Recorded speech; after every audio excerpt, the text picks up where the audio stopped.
okay, I ranked on this a lot.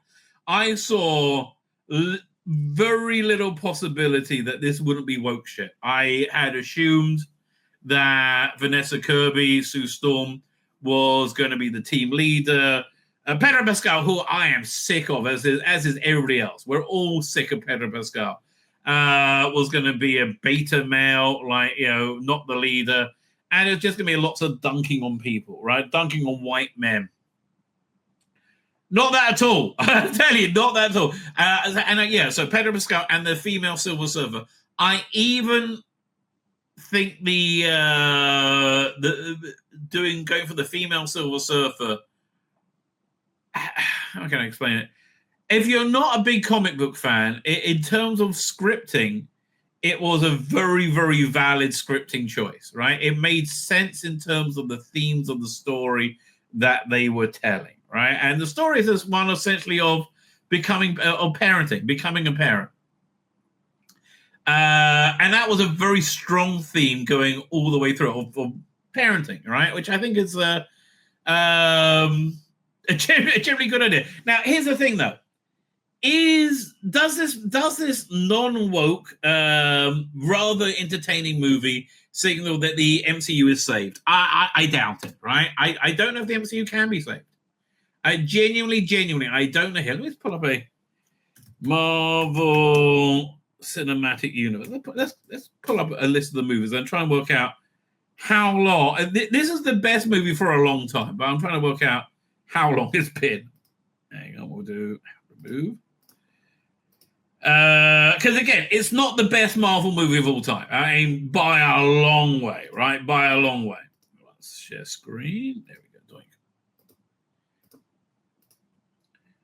So, I just want a list of the movies. Just get me to the list of the movies. Short films, feature films. Okay, so we had Phase 1. Okay, Phase 1 actually started with The Incredible Hulk. Didn't Incredible Hulk come out before Iron Man? Yeah, now people didn't realize Incredible Hulk was part of the MCU. That was the one with, what's his name in it? Which I quite liked. It was, did we see, who's the star of it? Actually, I haven't seen him for a long time. What's his name? Starring Edward Norton. I haven't seen him for ages. What's the last thing Edward Norton's done? Let me get filmography. I'm sorry to go on this tangent, but I just realized I haven't seen him for ages. Incredible Hulk. So he limited roles in voice acting for a while, and then he returned to the mainstream. He's in Knives Out. Bad idea. Anyway, let's go back to the Marvel movies, right? Incredible Hulk. So Incredible Hulk, this movie was better than Incredible Hulk. Wasn't better than Iron Man. I think it wasn't better than Thor. Wasn't better than Captain America. It was about at a par of it was better than Iron Man 2. I was going to say it's at par with Iron Man. No, it's actually better than Iron Man 2. It wasn't better than the Avengers. It was about on a par with Iron Man 3. Was better than Thor Dark World. Wasn't better than Winter Soldier. Wasn't better than Guardians of the Galaxy. Was better than Age of Ultron. Slightly better than Ant-Man, but Civil War was better than it. Doctor Strange was way better. Guardians Volume 2 was... Even though I liked it a lot, I think it was about on a par with it. Spider-Man Homecoming was better. Thor Ragnarok was worse. Black Panther was better. I think Black Panther was better than Fantastic Four. Infinity War, Ant-Man and Wasp. No. Okay, so it's the... Wow. Okay. I would say it's the best Marvel movie since Black Panther. But let's see if there's anything watchable. So it's way better than Infinity War, way better than Ant-Man was, way better than Captain Marvel, obviously, way better than Endgame. And Spider-Man Far From Home isn't really a MCU movie. So, Black Widow is better than Black Widow, better than Shang-Chi, obviously, better than Eternals, better than Spider-Man No Way Home, better than Multiverse of Madness, Doctor Strange, better than Thor Love and Thunder, better than Black Panther Wakanda Forever, better than Ant-Man and Wasp Quantumania, it was better than Guardians Volume 3, way better than Marvels. Deadpool and Wolverine, I don't really consider that a Marvel movie, though, right? An MCU movie. Way better than Captain America. I've seen Thunderbolts. But I will actually see that when it comes out on Disney Plus now, right? And so the next movies they got are Fantastic Four. So it's been the best movie in minimally 7 years, right? Going back before the Age of Woe. I think it's the best movie since Black Panther, right? Let's say, honestly, I really thought Black Panther was a good movie, right? And and I didn't really even find it that woke. What made Black Panther interesting? It was essentially the debate between Malcolm X and Martin Luther King, which I thought was really clever. There's a lot I liked about that Black Panther movie, right? Pedro Pascal, Oscar, he's a book. Yeah, he's just, everybody's sick of him. He was very good. He was, I want to say world cast. He wasn't badly cast in this movie, right? Vanessa Kirby was fantastic. She's fantastic in everything. She is such a powerhouse actress, right? She's because it starts off, and you can see, this is how you can see that she's a real powerhouse actress. It starts off, she's on the loop, right? She's having you think she's having a pee while Mr. Fantastic's looking for iodine, I think, right? And you can tell by just her expression that she's doing a pregnancy test and she's finding out that she's pregnant. And it's a very subtle and very authentic performance. And that carries on all the way through the movie, right? So the movie is set on an alternate Earth, Earth 838, I think, which essentially is 2025, but everything looks like the 1960s, and I think the world looks much better for it. So Pedro Pascal was excellent in it. I mean, I don't want to tell you he was good, right? I don't want to tell you he was good. But he was. I'm not going to lie to you. He did his job and he did it well, right? He didn't distract me by being Pedro Pascal, which I thought was very good. He seemed to really fall into the character of Mr. Fantastic, right? Would I prefer John Krasinski? Is that his name? The guy who played him in Multiverse? Yes, obviously. But he was good. He was genuinely good. Ben Grimm, fantastic. Now, last time I saw the actor who played Ben Grimm, he was in a couple of episodes of Andor. He was very, very good in that, right? This is one of the best, I think, best and most comic book accurate representations of Ben Grimm and the Fantastic Four, for that matter. It's and then you got Johnny Storm. Johnny Storm in the other Fantastic Four movies has always been a real dick and something you haven't really been able to relate to. Here it's not, right? So it opens up with the news that Sue Storm is pregnant, right? And you see Ben right at the beginning. You get all this an info drop by Mark Gatiss for some reason, being an American talk show host, introducing a special about the Fantastic Four and basically setting up the world, saying how beloved they are, and they're Earth's heroes. They've been around for 4 years, and they're genuinely beloved. But you see Johnny Storm and Ben Grimm just so excited that Sue Storm's having a baby, right? It's lovely, and so for me, coming out of if you weren't here at the beginning. And this is just I cut this out to post this review. I went to a Brit Milah this morning, which is when an 8-year-old Jewish boy is circumcised, right? It's a very nice, well, not for the kid, obviously, but it's a very nice, family event, right? And I was just blown away about all the little kids that were there that are my nieces and nephews, grandnieces and nephews now. It's just lovely. It's lovely seeing the generations turn, right? And this kept with that same theme. The performances are excellent. The characterization is excellent, right? They all get something to do, and they all have good three-dimensional stories. Maybe Reed Richards is the least well served of all of them, but only marginally. The little robot there is fantastic. Right, so early on in the movie, Silver Surfer shows up, and it's a female Silver Surfer. I'll be honest with you. It didn't really bother me at all in terms of telling a story. It didn't feel like it was like they're giving you the finger, because again, the central theme of this is about parenting and becoming a parent and the bond between parent, especially mother and child, right? And that's really where the denouement comes from. Archer Collins says someone saw I saw somebody mention the Rorschach test earlier, and it occurred to me that this phrase could apply to both Superman and Fantastic Four. Two people see different things. Well, that's always true. I mean, like we see that in the world today. Here's the thing. I think you want to. The question is, do you want to hold on to your prejudices, or do you want to try and let go of them and be honest and open? Right? I prefer to let go of them, be honest and open. And I'll be completely frank. I wanted this movie to fail. I wanted not to like it. I wanted it to be woke shit. So I go, see, no, kiss, I'm right? Yeah, that's what I wanted. Right? That didn't happen. And I'm not going to lie to you. I never lied to you. That's kind of the core of my brand, I guess. Right? The aesthetic is fantastic. The space scenes are breathtaking. I would love Jack Kirby to be able to see this. I think Thor did an excellent job of translating Jack Kirby's art into reality. And I think this is as good as that, right? The cosmic stuff, it really, really, really, really, really worked. So anyway, so Silver Surfer shows up and they go off into space to negotiate to meet Galactus.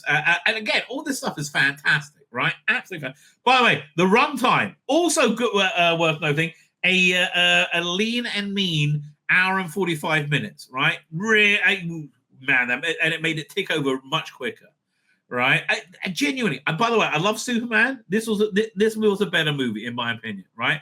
And I wanted Superman to do better than this, right? I wanted to like Superman better. I got to be honest with you.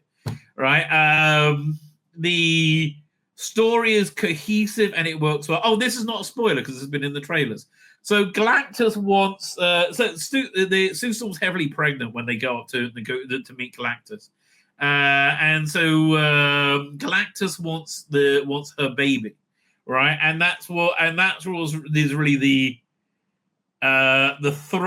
dramatic thrust of the movie, right? Firstly, people of Earth going, just give him the kid, otherwise he's going to eat the whole world, right? And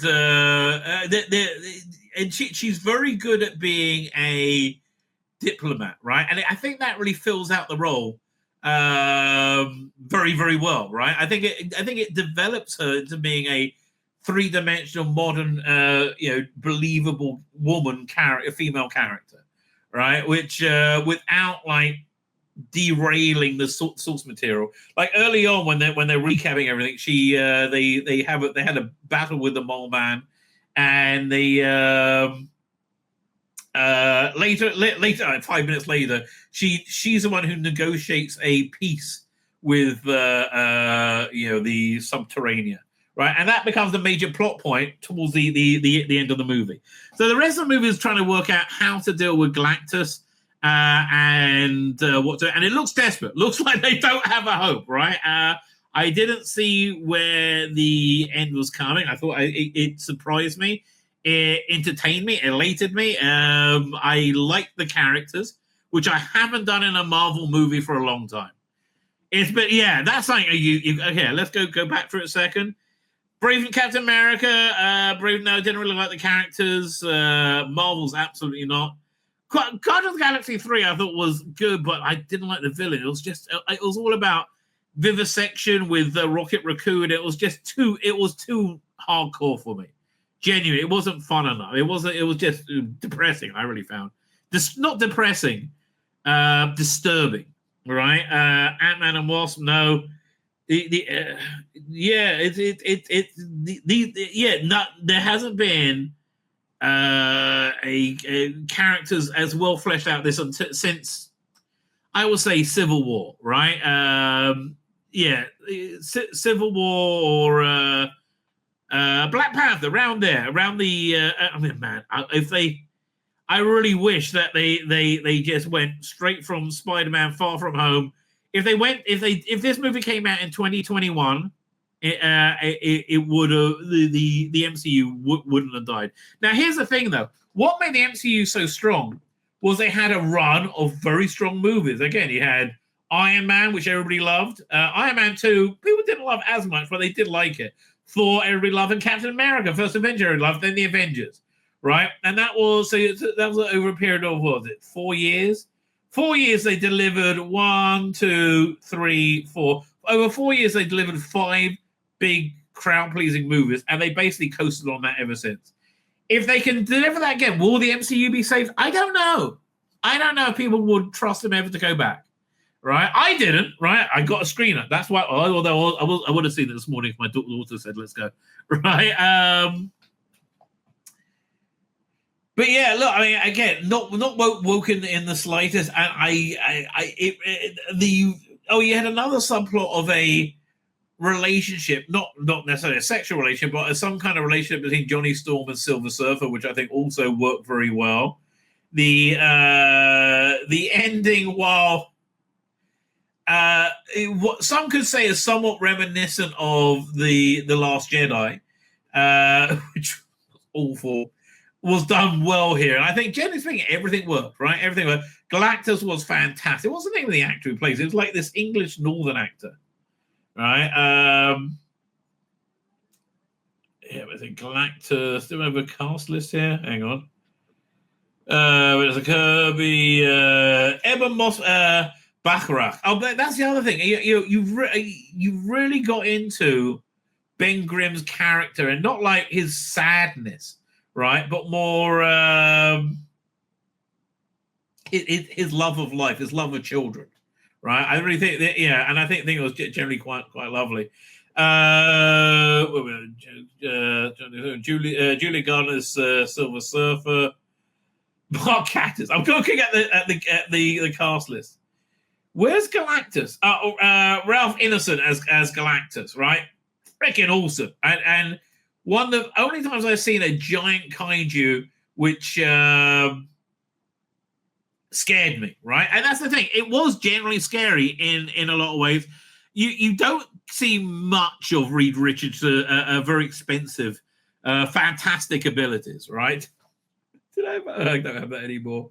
There was a very funny Norm Macdonald sketch where it's like, it's the first meeting of the Fantastic Four, is giving everybody their names, and you, Ben, are a giant thing of a man. You'll be the Thing. I said, oh, that's very good. And Johnny Storm, you're a man who can turn himself into a flaming torch, so we're going to call you the Human Torch. Very good.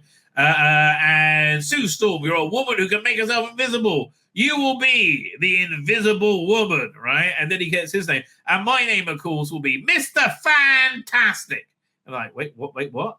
Shouldn't you be like stretchy rubber guy? Anyway, so you don't see much of his powers. But that you see is very good. But again, it's the dramatic push of parenting, or being a parent, the bond between parent and child, specifically mother and child, which is repeatedly saves the day in the final reel. And that's why one of the things it had something to say, right? It wasn't just like, oh look, big superhero, but it actually had a narrative arc and a narrative message that wasn't white man bad for once, and a narrative message that was delivered well in a strong script with good actors, good characterization. Even the robot was good, right? I love that robot. Even the robot was good.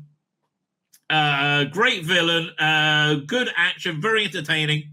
So for me, a really edifying cinematic experience. So I think that was really great. So I'm and having this and Superman not be woke and both be good, I think is just a good thing. I really do. I think that's a very good thing. Anyway, should we look at some? Maybe we'll look at Doctor Who stuff next before we get into Star Trek. That might be a way to go. Peacemaker. We got the Peacemaker thing to look at as well. Will we get to that? I don't know. Hang on. What's that one? So again, let me line up these tabs. What's this? No, not that one. Not that one. Man, I got a lot of Star Trek. More Star Trek. Where is it? Oh, yeah. So, yeah, let's look at this for a few minutes. This is just crazy talk. Ralph Emerson, yeah, he was really good. Archie Collins says, one of the few commentators I have mentioned that the third act seemed to have been rewritten. Did you get that? No, I didn't get that impression at all. The third act seemed to be set up in the first act, right? Again, the third act was the third act was the denouement of the plot points that was set up in the first act. So I didn't get that at all. Maybe it was, right? Maybe it was. I do not know. My name's Tzvi Lebetkin, the Rabbi from another planet. Please like, share, and subscribe, and ring that little bell. Ring the little bell so you're notified when new videos drop.